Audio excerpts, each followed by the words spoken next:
अस्सलाम वालेकुम। कैसे हैं सब भाई? खैरियत से हैं? तो उम्मीद करता हूँ आप सब खैरियत से होंगे। आप देख रहे हैं यूट्यूब चैनल उस्ताद बिल्ला जी। उम्मीद करता हूँ आप सब ठीक होंगे अल्लाह के करम से और फजल से। व्लॉग करते हैं स्टार्ट। ये देख लें जी, ये मैंने फ़ैन बेल्ट डाला है। ये पहले इस पे डाल के इधर से इसको लिया है, इधर से लेके इसको ये वाटर बॉडी जो है इसके साथ इसको अटैच करके तो जनरेटर पे लेके गया हूँ। फिर जनरेटर से होके उसके साथ वाटर बॉडी के साथ अटैच करके ये स्टीयरिंग गुलबा है, देख सकते हैं आप। दोबारा मैं ये स्टीयरिंग के साथ अटैच करके इधर सीधा चला गया ये बेल्ट, ये देख सकते हैं।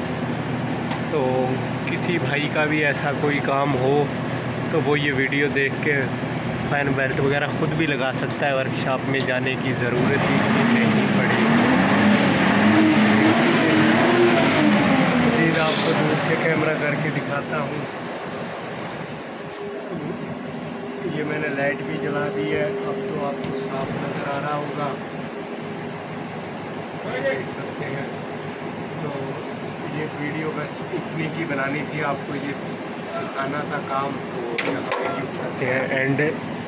अल्लाह हाफिज़।